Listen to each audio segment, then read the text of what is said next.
My name's Jon Balaam. I'm Director of Development at the Greensand Trust. That's a flash way of saying number 2. So I work to the Chief Executive and the trustees and manage various staff and projects within the Trust. It's a post I've held for 17 years next month. So I've been with the Trust some time now, which I think says a little bit around the type of organisation it is and the fact that I've wanted to stick with it, and every year is different. And I'll give a bit of a timeline in a minute, and that shows you the things that have developed over time. I'm also a Beds Natural History Society member and recorder. So I will have a little plea for those of you that stray over the border from time to time, particularly if you gaze into water at the end of this presentation. But I'm not an ecologist. I'm not a species specialist or anything like that. So please don't ask me any difficult questions. If you do, I'll need to ask one of our 2 ecologists back at the Trust, Sue Raven or Phil Irving, and I'm sure they would be able to provide the right answers. Thank you, Martin. Next slide. I've got to say all that again. So I've covered that one.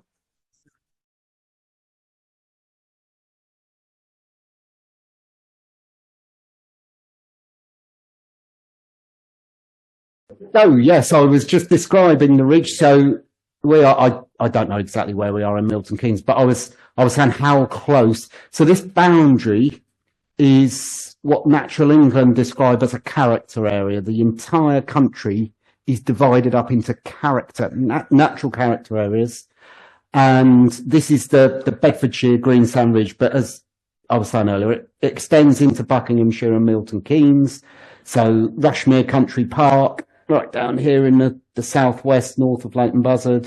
We've got Woburn and the parkland there, the towns of Ampthill and Flitwick, and the River Flit, which rises as a chalk stream just off the North Chilterns Chalk here, but bumps into the Greensand and kind of wiggles along its southern edge, gets quite heavily influenced by the Greensand. So quite a sort of unique little valley, quite intimate in places. It's only a tiny little river, but it's quite an interesting little feature. Malden Wood, just off the A6 here, and that's where I'm based. I'll mention our Working Woodland Centre. Old Warden, Shuttleworth Collection. The Greensand Ridge character area has the greatest proportion of parkland relating to stately home type residences and that sort of property as any character area in England. It hasn't got the most, but as a percentage of the area, because we've got Woburn, we've got Shuttleworth, Old Warden, Ickwell, various areas of parkland, it's proportionally a great amount. And then we've got Sandy and the RSPB, and as I say, it finishes in Cambridgeshire as a feature. It does tend to plateau a bit here, but there's quite a spectacular sort of this end of the escarpment around the village of Wearsley. It's purchased right on the end. Next slide, please, Martin. So I mentioned some of the geology, and I'm not a geologist, but it is this northeast southwest band of the Greensand. It's got various alluvial and clay soils and geology either side, and then you've got the chalk down towards the south.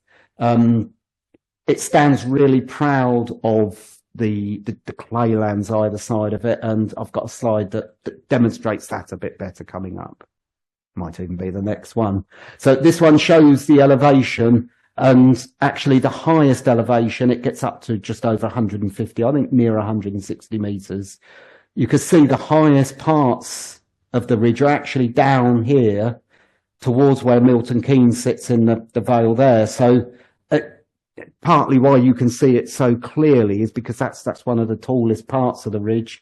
The Flit Valley I mentioned, which will become important later on, you can see how that sort of cuts through here, creating a lower lying valley. And then, yeah, the higher ground peters out towards the northeast, just beyond Sandy, and drops off into Cambridgeshire, because of course it does. Cambridgeshire's flat. Oh, I've got a B. I'm going on a hoverfly identification course on Saturday. I think my hymenoptera is, then I'm not great, so that demonstrated it. Yeah, so I knew these dates because I looked at this slide earlier, but yeah, 360 million years ago, we were under a shallow sea, and it wasn't just Bedfordshire, it was the whole of southern England. And it was the Earth movements around 150 million years ago that raised up and created those ripples in the geology, and pushed the sandstone up, and it subsequently gets eroded and exposed and eroded. And we have had ichthyosaur fossils, that sort of thing, found in the Greensand. It is nowhere near as fossil rich as things like the Jurassic Coast and things like that. But we have had ichthyosaur fossils found in the area, and I believe there is stuff at one of the museums in Cambridge from this area. Next slide, Martin. Greensand isn't green, except when it is. So this isn't Husband Crawley Church, I don't think, but if you know Husband Crawley Church, which isn't a million miles from here, just off junction 13, it is worth a close-up visit. So the sandstone is that orangey brown colour. It was dug locally, and used for building things like the churches. Most of the churches along the ridge are built out of the sandstone.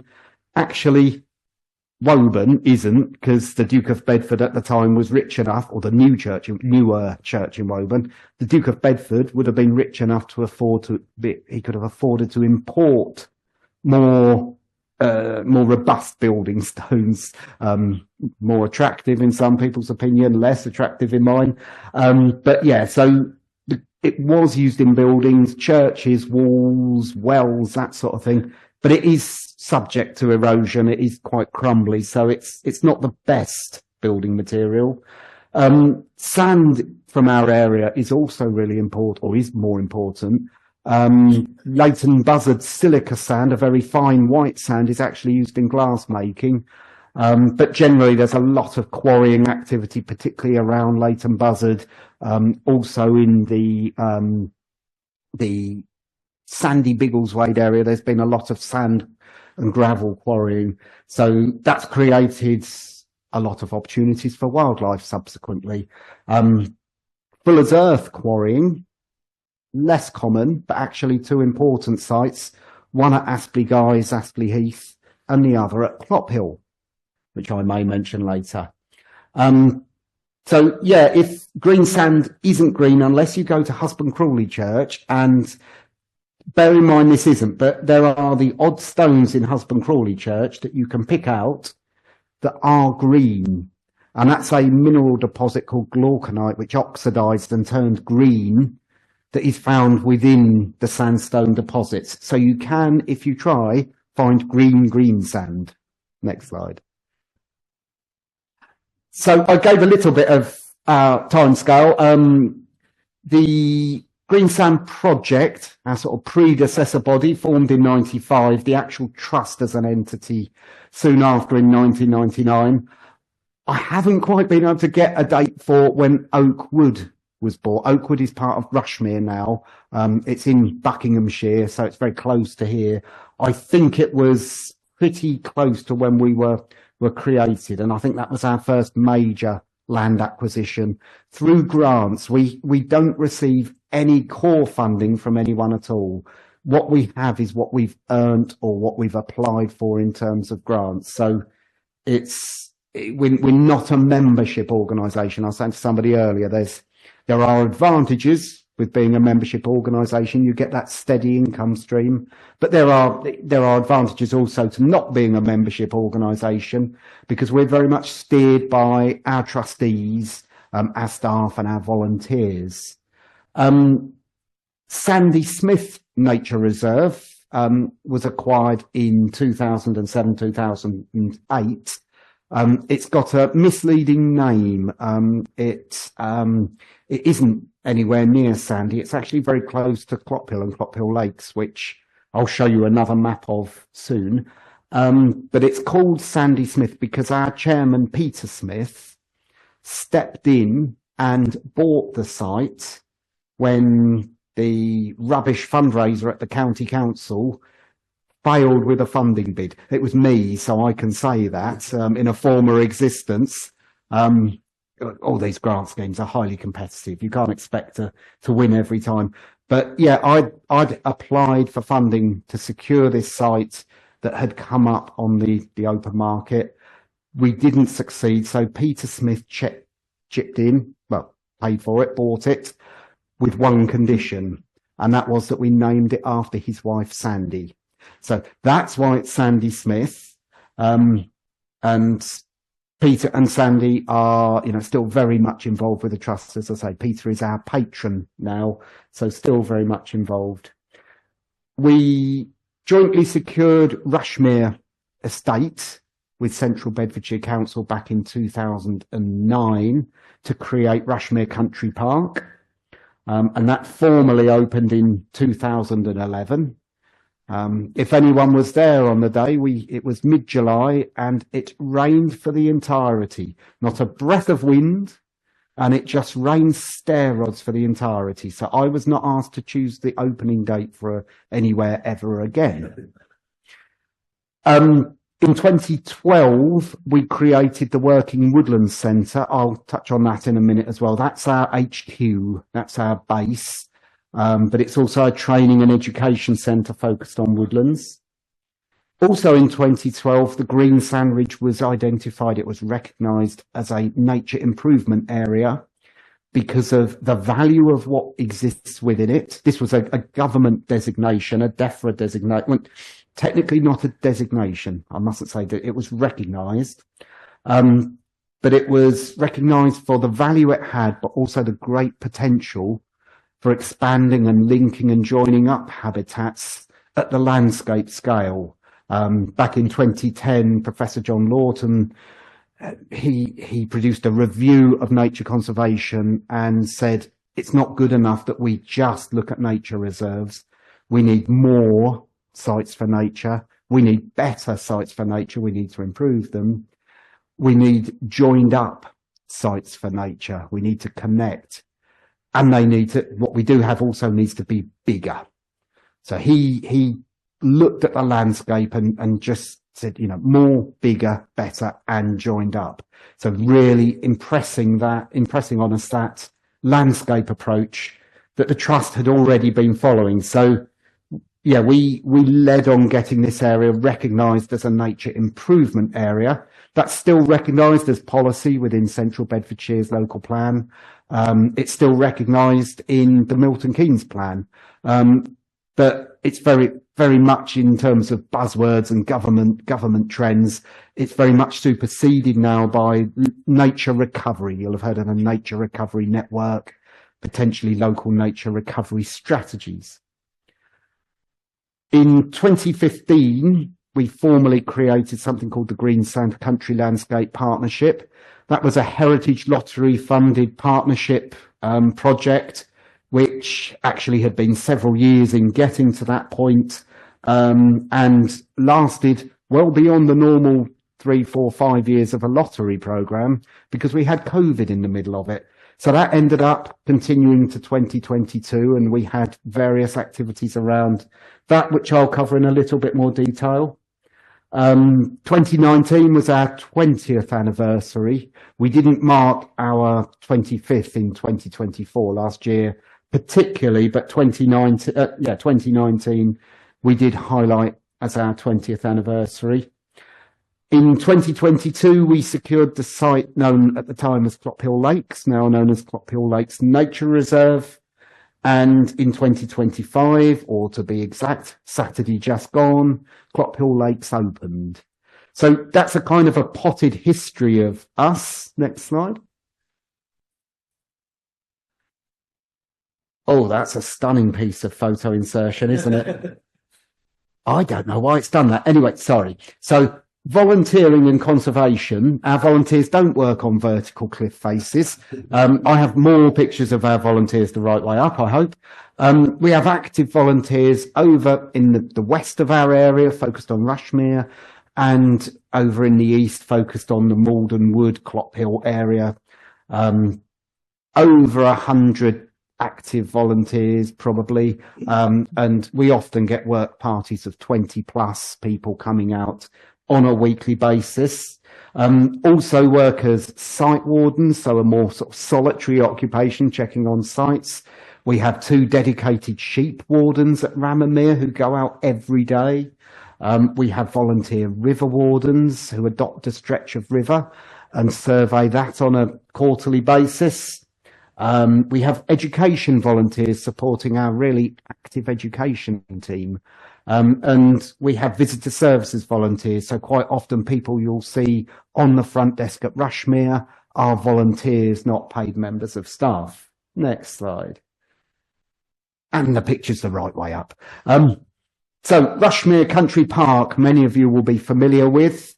Nearly 170 hectares of heathland, woodland, grassland, open water in the form of the estate lakes. Covers much of what was the former Stockgrove estate. We don't have Stockgrove House within our ownership, but we have much of the parkland. And we created Rushmere by creating Stockgrove Country Park, which goes back decades. Partly owned by Beds and Bucks councils at the time, I think. Oakwood, as I mentioned, our site within Rushmere Country, within the area connected to Stockgrove that we purchased in the late 90s, and then the Rushmere estate in 2009. And the main objective at Rushmere when we set out was to take the pressure off of those really fragile habitats at Baker's Wood within Stockgrove, the adjacent Kingswood, which is National Nature Reserve, and fragile habitats at the Stockgrove end of the site near the visitor centre there. So we created new visitor facilities up at the Rushmere end, although there's heathland and other habitats up there. The visitor centre is located within a largely sort of coniferous woodland area. The National Nature Reserve, I should have put this on our timeline, the National Nature Reserve was actually expanded in 2016. So instead of being the Kingswood National Nature Reserve, it became the Kingswood and Rushmere National Nature Reserve. I don't know I can't remember the exact size, but it is a really big National Nature Reserve now. It also includes Rammermere Heath, which is largely owned by Tarmac. But we, Tarmac, the Wildlife Trust, Central Beds Council, all work together on the management of the wider National Nature Reserve. It was also an objective to create a visitor facility that was self-sustaining. The Stockgrove Visitor Facility got huge numbers of people, but it generated very little revenue. At Rushmere, we generate revenue through car parking, permits for walking, riding and cycling, and cafe incomes. So, as I mentioned earlier, we receive no core income from anyone, so we have to generate it for ourselves. So there's an element of having to do the more commercial things in order to support and sustain the conservation and engagement work that we do. It's very much a gateway to the Greensand Ridge. When the Country Parks Act came out in 1968, I think, it was very much about creating locations that people could use to then access the wider countryside. It's on the Greensand Ridge Walk, and the Greensand Cycleway, so very much a gateway to exploring the wider ridge. But yeah, at the heart of it still is the desire to protect and enhance the natural environment. Next slide. So we've done quite a lot of heathland restoration work at Rushmere, and we've tried to be as sensitive about it as we can, because actually, although a lot of it is very low value ecologically coniferous woodlands, it's actually quite high value in terms of local people's perception and the local landscape.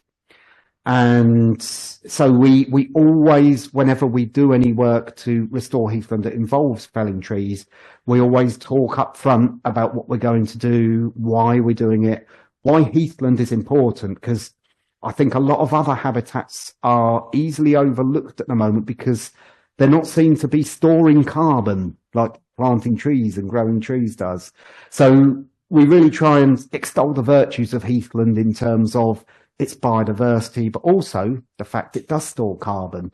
It's really attractive in late summer. It's a shame it doesn't flower for longer, but it is, it's stunning for that short period.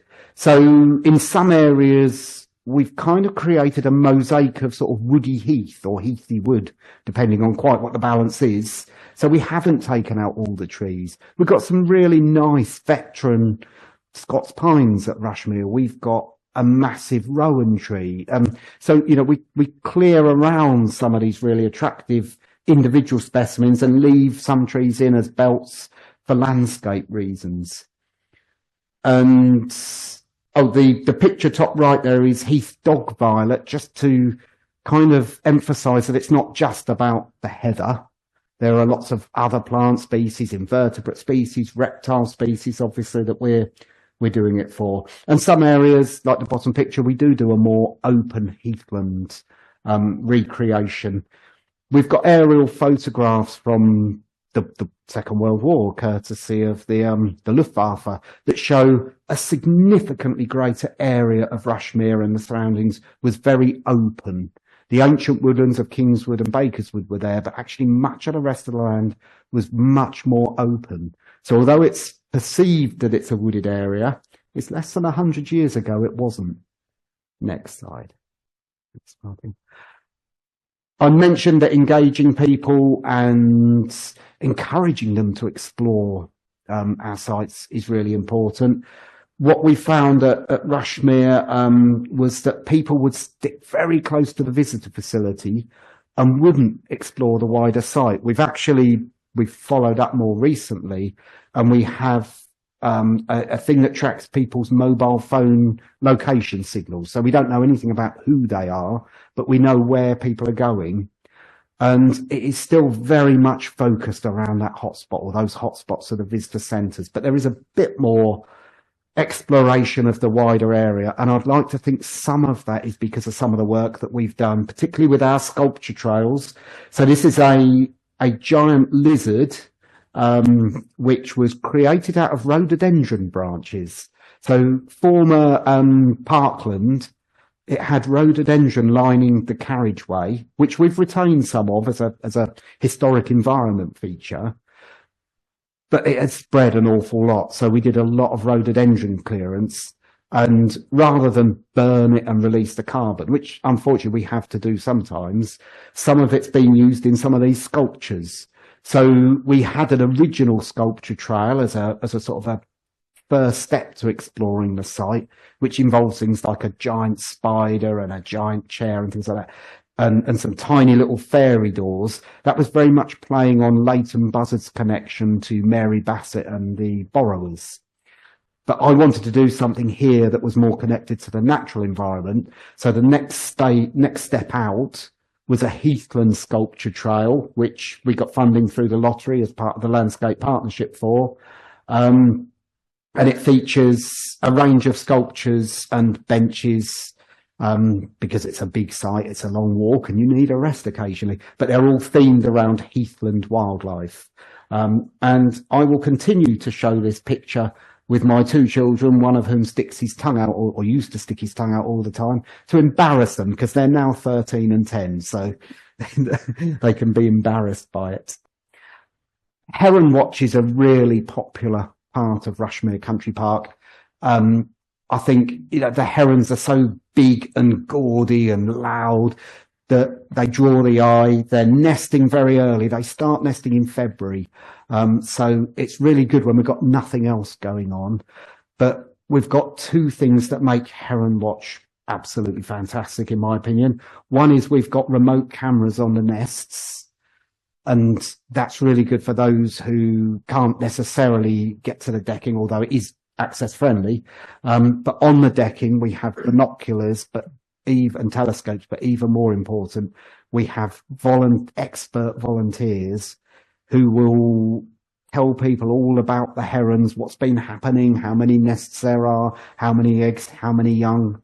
It's brilliant. It's like a soap opera following the herons, but it can have its negative side, because a couple of years ago we lost many of the chicks to predation by ravens.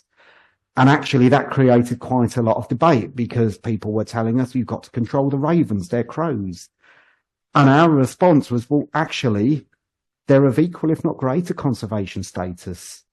they are the return of the raven to Bedfordshire and this wider area, the Greensand Ridge, has been absolutely stunning. I can remember when I first moved here over 20 years ago, they were really rare. I think I heard one in my first 5 years. And now there's at least half a dozen sites I know where the ravens are breeding. So actually, although, it's not great for the herons, the spread of the ravens is another success story. Next slide. I mentioned our HQ up at Malden Wood, the Working Woodland Centre. We developed it as a hub for woodland management. We wanted to kind of get woodland management going more on the ridge. We've got a lot of woodland. It's isolated, a lot of it is small, but we have got a lot, but a lot of it was undermanaged. And so we started this initiative that focused on a built facility. It was going to be a visitor centre, but planning has seen that is paused, and I don't think we will need it as such with Clophill Lakes now. But we have a training and education centre, so we have a lot of school groups going through. A lot of the activities are woodland related. We will do other habitats as well and other things, but a lot of it is woodland related.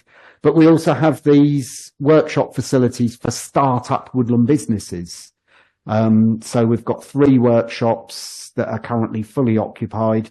To be fair, they've had the same tenants in them for quite some time now, and I think that's a reflection on how difficult the business environment has been and continues to be.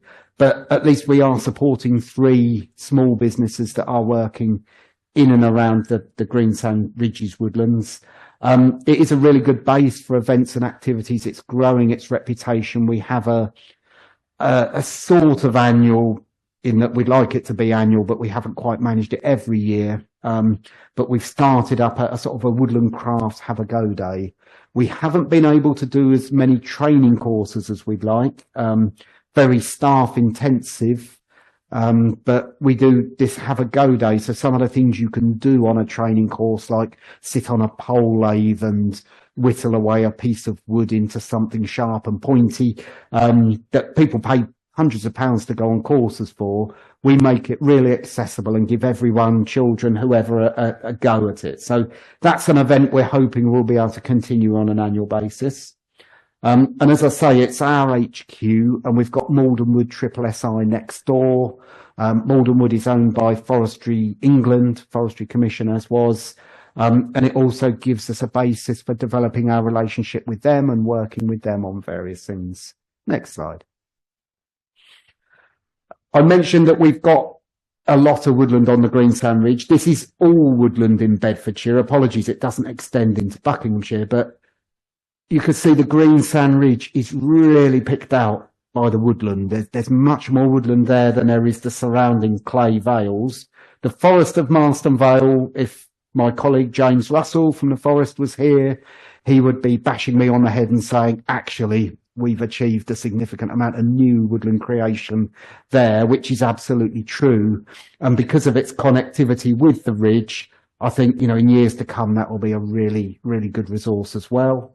But yeah, 50% of all woodland, and probably about a big proportion of the ancient semi-natural woodland is on the ridge.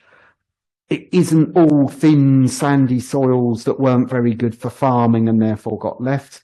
Some of it is dollops of really thick, sticky clay soils that weren't any good for farming, and they were left, and the woodland that was on it was left. So that's why we've got those surviving patches of ancient woodland, like Kingswood, Heath and Reach, like Malden Wood, Kingswood, Houghton Conquest, and Chicksands Wood, all really good ancient woodlands. A lot of them are small. I mean, that stat there relates to those that are 50 hectares or smaller, but actually a lot are a lot smaller than that, and not necessarily. As a lot in private ownership and a lot aren't in active management. So that's partly what we've been trying to do, raise awareness of the need to manage woodlands and bring them back into active management. Next slide, thank you. I mentioned the landscape partnership. I won't go into too much more detail on this, but it ran in terms of its delivery phase, from 2017 to 2022, and it allowed us to expand our scope. We traditionally only work on the sort of western 2/3 of the ridge. We weren't the countryside management project in the east because that was covered by a project on the Ivel. So it's very much allowed us to bring a whole range of partners together. We've got an officer who coordinates a lot of the activity. We've actually worked quite closely with Milton Keynes Council. One of our board members is a Milton Keynes councillor, in seeking to better protect landscape through the local plan, for example. So it's been a really positive engagement. The lottery funding finished in 2022, but actually we've secured some other funding, not the million that the lottery provided, but enough funding to sustain a part-time post to keep the coordination going. And we did a lot of that sort of landscape branding, I suppose. We created the Greensand country identity, which you may have seen on signs or on panels or on slides in about a minute's time. But it helped create that landscape identity. People knew that they were potentially on the Greensand, but they associated it with the Greensand Ridge Walk at best. So a linear feature, not a landscape. And so actually quite a lot of our awareness raising and engaging people was very sort of internal to the local population. It wasn't a big outreach project to the towns and cities nearby. It was very focused on getting local people to recognise what was on the doorstep.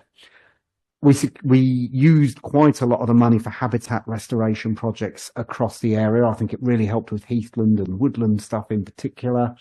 But we also had a really strong historic environment focus. The sandstone, as I mentioned, as a building material, helping preserve some structures that were built out of the sandstone that weren't surviving too well, and really celebrating the link between our landscape, our geology, our built environment and our natural environment. And as I say, the continuation funding has allowed us to keep doing that. I keep going to click. Next slide, please, Martin. But one thing you might find useful from, well, hopefully there's a lot of things that you would find useful on the Greensand Country website. So that's different to the Greensand Trust. It's greensandcountry.com. But we have this interactive map, and it allows you to sort of select what you want to do, whether it's walks, rides, cycles, visiting different types of places. And I mean, I've just used this example here where we've got the Greensand Ridge Walk and a couple of the other walks highlighted. There's a Parkland Trail not far from here as part of it, but you can actually select individual routes and you can get a PDF printout or a GPX file if you've got a GPS device or onto your phone, so you can get a digitized route. But we also did a piece of work where we identified all of the historic and natural environment features that are either on the route or nearby, and gave additional information about what's important about them, how you can get to them, and how far from the actual route they are. So it's a really useful interactive tool to help you explore the area. I must get Clophill Lakes uploaded because I'm looking at this thinking you'd use it to see where Clophill Lakes are. But because it's so new, we haven't got it uploaded yet. But that will come. Next one.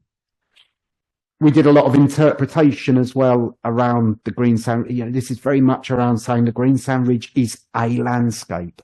You know, it might not be as famous as the Cotswolds or the North York Moors or wherever, but it is a continuous landscape. It has a lot of special features. So this is a sort of copy of the lap maps that you used to get, or you might still get up in the Peak District and the Lake District, etc., which just bring out some of the highlights of the area. And again, it shows the cycle and the Greensand Ridge Walk. But very much saying this is one landscape, and that was a message we really had to get across because the Greensand is so unknown, really. Next one. Just one slide on our Sandy Smith Nature Reserve, because I can't talk about Clophill Lakes without talking about Sandy Smith. I mentioned it earlier as a site that we purchased back in 2007-8. So well worth a visit. 92.5 hectares. It's owned by us, so we will have it in perpetuity. It includes wet woodland, wet pasture, fen, scrub, grassland, mosaics, woodland and hedgerows. It's only accessible via a small number of public footpaths, so you can't, as a member of the public, access all of those areas.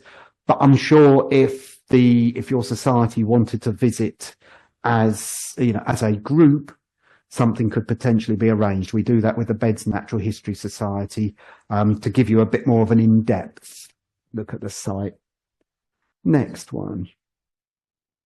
So Clophill Lakes, the latest show in town. Presentations I've been doing on this in the past have been opening soon, and I always got asked when, and we couldn't give a date because every time we tried to give a date, something happened, including flooding, sewage pipes bursting, planning permissions having to be resubmitted. All sorts of things have held us up. So I mentioned that we secured it in 2022. We opened it this Saturday, just gone. The whole process was set in train by a planning application. I think that's mentioned on the next slide or the one after. So this is just where it is. So central to the ridge, there's Ampthill and Flitwick. So Clophill Lakes, right adjacent to the A507, southeast of the village of Clophill, and Sandy Smith, just downstream on the River Flit before you get to Chicksand. So they're both on and in the Flit Valley. Next one.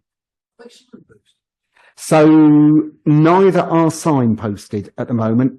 Although Clophill Lakes isn't on the Greensand Country website yet, it's on our website on greensandtrust.org. There's off the 507, there's a great big brown sign for the Clophill Eco Lodges, a local charitable venture. That points you to the road that our entrance is off. So that's quite a handy waymark in the absence of the brown sign that we haven't yet saved up the thousands of pounds they cost, because they're not free. So Clophill Lakes was a Fuller's Earth quarry historically. I mentioned there was only 2 sites in Bedfordshire for Fuller's Earth.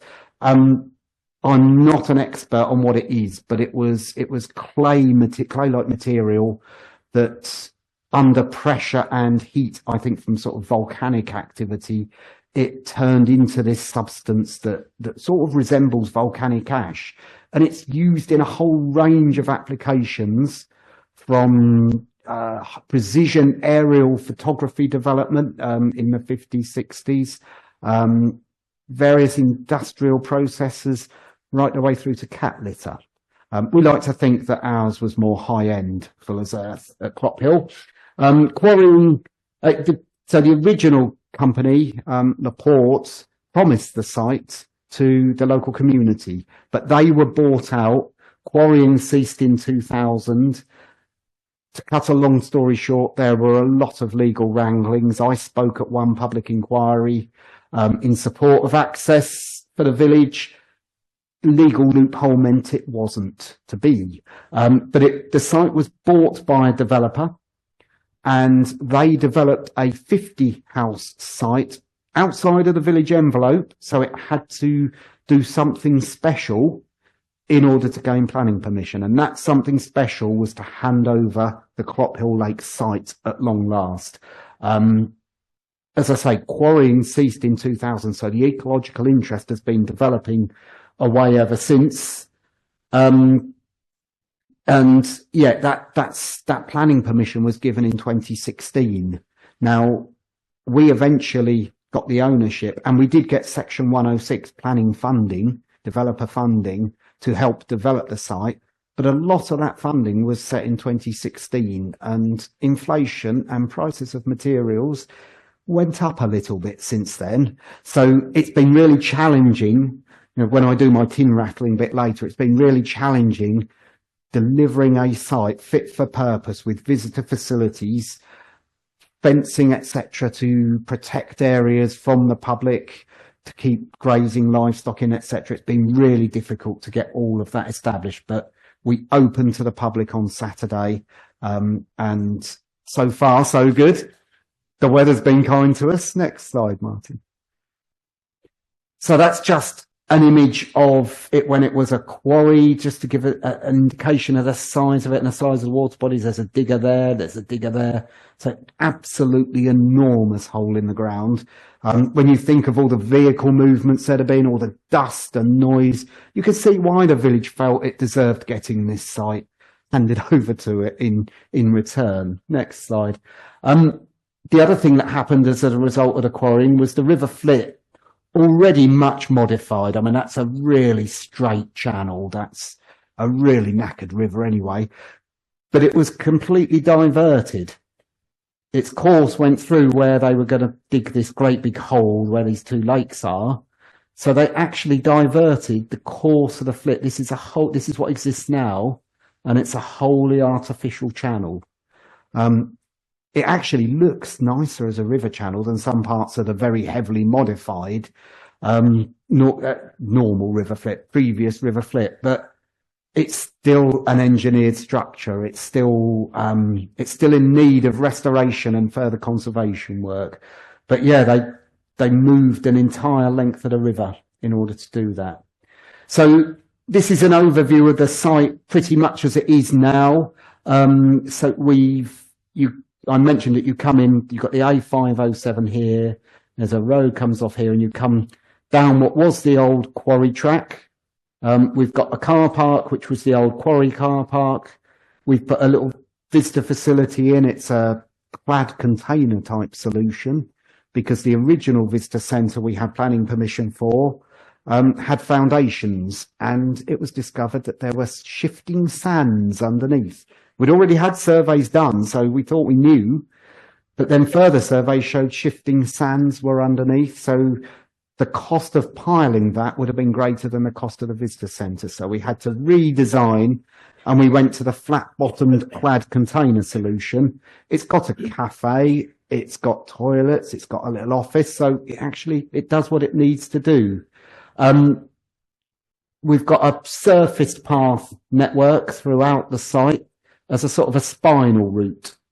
This is where the new development is here. We've just kind of airbrushed it out of history, really. But it will have, it'll have an impact on the site because people are so close. There's an entrance straight off. These areas, we've got dogs allowed on site, but dogs on leads at all times. So we're not allowing dogs off leads, but we're expecting these areas to get the sort of highest impact from that part of the village. So, there are mown paths through meadows, but actually we've put in fencing along here, along there. So we are protecting some of these grassland areas from the impact of that development. So there's no people whatsoever allowed in this area, which is wet grassland sloping up into neutral grassland, almost floodplain grazing marsh type grassland in here in places. Again, no people will be grazed. This area is shown as a sort of a wet woodland area, but actually because the floodplain is perched so high above the river level, it's not going to be wet woodland. I think it'll be a mix of sort of scrubby, marshy habitats, grassland, etc.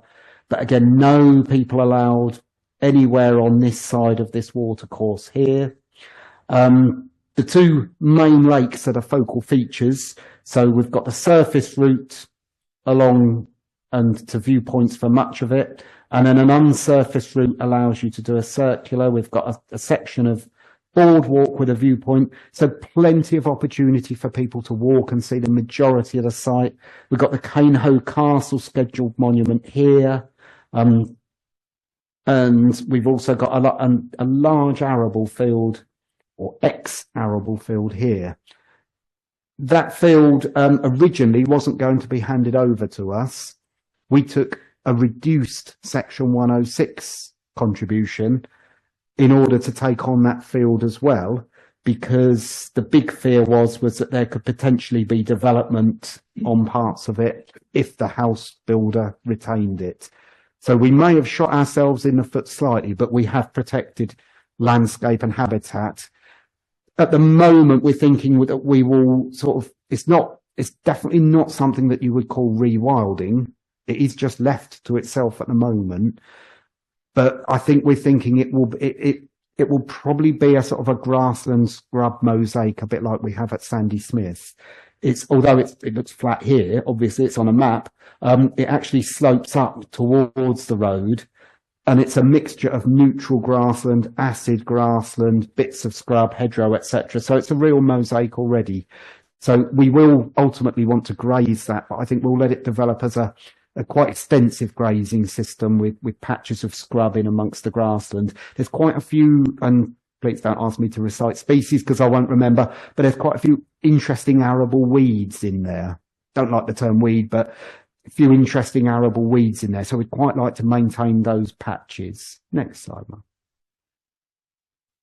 I mentioned the castle. So we've got a Norman triple mott, so 3 bumps, and Bailey Castle. This is the A507 that goes past. So you can actually see it from the road. It's really difficult to see the lakes, but you can see the Triple Mott and Bailey Castle. There was also a medieval manor. The earthworks and various investigations have shown that. So a couple, 200 or 300 years after the castle, there was this manor. We know a lot about Mott and Bailey Castle, so we've got a reasonable idea of what that would have looked like. We don't know a lot about the manor because there's so little survives from it. There were no paintings or anything like that of it. But as you'll see in a minute, we've had a go at interpreting what that might have looked like. There's also field boundaries. There's a fish pond that was associated with or the earthwork relating to a fish pond associated with the manor in there. So it's actually the scheduled monument covers this whole area. It's going to be a challenge managing access on there because we haven't got fencing. It's really difficult to put fencing on a scheduled monument. And actually, we want people to be able to appreciate it, but footfall will cause erosion. So we've got to be able to balance that. And the blinking wildlife isn't helping. Rabbits are one thing, and we do control the rabbits. The badgers get in there and undermine it as well. So it's going to be a real challenge maintaining that, protecting that scheduled monument. But I'm really excited about the fact that we've got it and we've got the opportunity to bring it to life for the local community. Next slide. Whatever happened to that? It's that same picture or a similar. Yeah. When I did it, it was the right way up. We've done, as I say, it took us 3 years, but there's been a lot of work around doing surveys. We've had Beds Natural History Society, recorders and volunteers in. We've put an awful lot of fencing in, as I said earlier, for enabling grazing for conservation management and to keep people out of the more sensitive areas. We put in boardwalks, paths, gates. We've created the visitor centre and other facilities. And I have to say what a fantastic job our volunteers have been doing as part of it. Because fencing isn't too bad, but the amount of fencing they've done is so repetitive. And some of the tasks they've done us, litter clearing out old bits of debris from the quarrying activity. They've not turned their nose up to anything, and we wouldn't have got to this position without our volunteers. And they'll be a big part of it going forward because they'll be helping people enjoy the site and learn more about it. Thanks, Martin. Just a sort of a selection of some of the habitats we have on site. So that's the big arable field, I must call it ex-arable field we have on site. These are the ponds that were actually test pits prior to the original quarrying. So whilst a lot of the quarrying activity was in the 80s and 90s, these date back to the sort of 60s and 70s. So they are much more mature.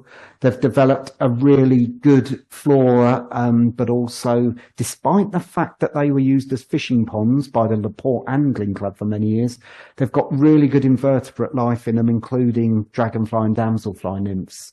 As I mentioned, the River Flit runs through the site. We've got these big bodies of open water, but actually the margins are quite shallow. So although they don't shelve, they sort of go shallow for a little bit and then drop straight off. At least there is a shallow margin for habitat variety. And then we've got these other areas of grassland.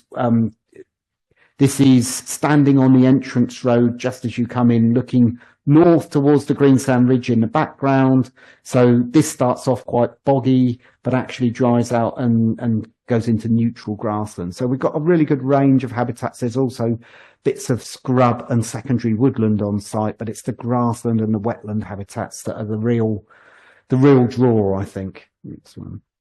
As I said, I'm not a species specialist. It is really known for its overwintering birds, wetland bird species. I've seen some of those on site. I've definitely seen shoveler, lapwing, pochard. We have cuckoo, kingfisher, skylarks, sand martins all breeding on site. Oystercatcher breeding on site. The island in one of the lakes is really good because it's quite open. It's got a sandy cliff face. The sand martins nest in it. The oystercatchers nest at the foot of it. It's also, as I say, really well known for its odonata. We have banded demoiselle, white-legged damselfly has got Steve Cam, our bed's dragonfly expert, dragon and damselfly expert, really excited, particularly given the quantities that it's appeared in. We've got azures, red-eyed damselflies, willow emeralds, hairy dragonflies. So really good. It's at least 10, 11 species of odonata present on site, especially those smaller ponds, but also around the bigger water bodies. Next one. So I mentioned we put in facilities, so we've got that network of surface paths, but they're very sort of sensitively surfaced to blend in. And then there's our clad container visitor facility there in the background. I'm not so keen on the coloured doors for the loos, they make it stick out a bit. But we also, I mentioned our boardwalk, and this is the viewing platform that looks out over the lake with the sand martin nests and the oystercatcher nests on the cliff. I think it's sufficient distance away, and we're right in a tree line there, so hopefully it will be a really good spot for people to continue to observe those. Next slide. I've covered this already, but an awful lot of fencing in order for us to be able to graze and keep the public out, yet more volunteer tasks. So I think that gives you a sort of a feel for the scale of what they've achieved. Next one. We also have peat on site. There are 5 sort of blobs of peat in this part of the Flit Valley. We had evidence from soil surveys, etc., but a lot of it dates back to sort of 1960s, 1950s. So we actually ran a project to look at where the peat is in more detail. Now, the blob that was identified for this area, I think, you can see most of it is now, or certainly a big part of it is now lake. So we didn't expect any peat to survive there. But actually, if you look at where the 2 lakes are, these are survey results. You don't need to see the numbers as such, but there are actually sort of surface and buried peat deposits, reasonably significant in this area. So just around this lake where these smaller ponds are, and extending alongside the River Flit here.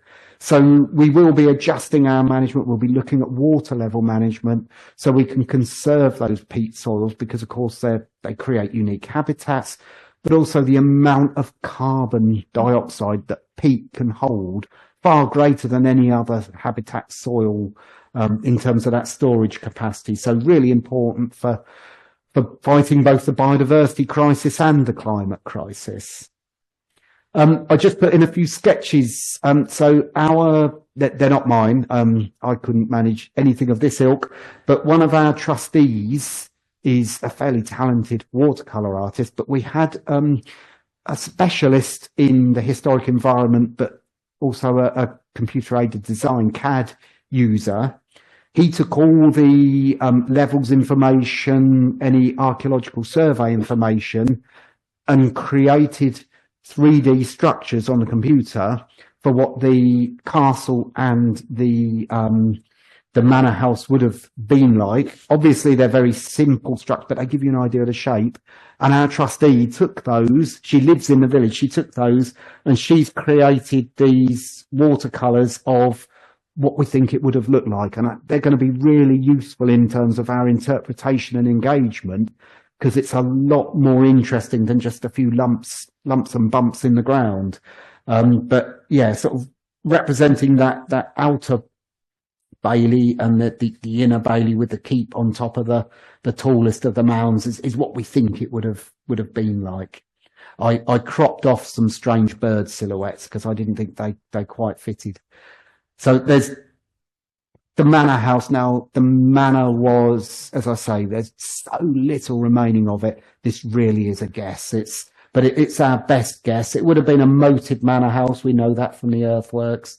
Would have had a moat running right round it. So this is based on historical evidence of similar size. Next one, Martin. I think it's just a fish pond. The evidence suggests that they wouldn't have been, that had netted the fish out to eat. That they could have been carp. They could have been lampreys. Another, I mentioned them earlier as a fish I'm really interested in as a recorder. They would have been in these ponds as a food source historically and netted out. So some irony there, I think, in terms of their abundance now. Next one. I mentioned we have a really active education team. A huge amount of what we do is communicated through our education team. They work with all ages, but obviously working with children, you're able to influence that next generation coming through. You can reach the families. There's nothing like going to a place as with a school and saying, Mum, Dad, can you take me there next week at the weekend? I know I did it and ended up working at a reserve for that reason. So this is Jane Lambourne, one of our education officers, doing an activity with the local school, which is right on the boundary. They back right onto it, sort of envisaging what it will be like and what they'd like to see there and what they'd like to do there. A sort of a planning for real type exercise with various cuddly toys and things to bring it all to life for them. That was before they could get onto the site. Next one. We have various volunteers doing surveys on site on the river. So we do water quality monitoring, but we also do river fly, looking at the invertebrates, using that as an indicator for if there's been pollution incidents, but also in terms of habitat quality. This is actually on the totally artificial new section of the river.